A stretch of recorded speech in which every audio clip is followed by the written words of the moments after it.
James in-invite daw para mag-inuman, natawa naman si James paano niyo daw nalaman tita? Magandang araw po sa inyong lahat mga ka-viewers, Medeth communities, supporters, fanatics, and Jamdith community, silent and independent viewers around the globe. Paki-like and share naman ang videos natin guys, natawa naman ako doon sa nag-comment na in-invite daw si James ng daddy at kapatid para mag-inuman.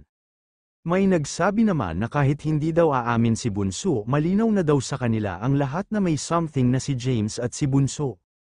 Nagtawanan naman silang dalawa na sabi tita, ano daw ba ang malinaw sa inyo? Pakilinawan nyo daw sila, para malinawan din daw sila. James bawal daw ang secret hindi daw nakakatulog ang mga viewers.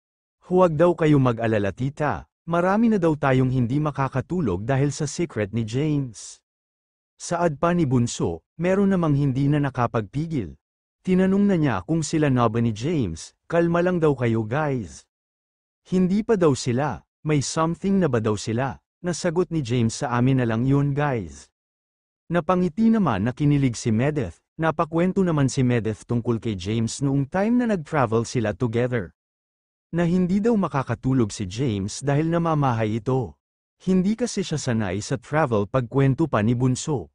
At minsan din daw matagal matulog at gumigising naman ng hating gabi.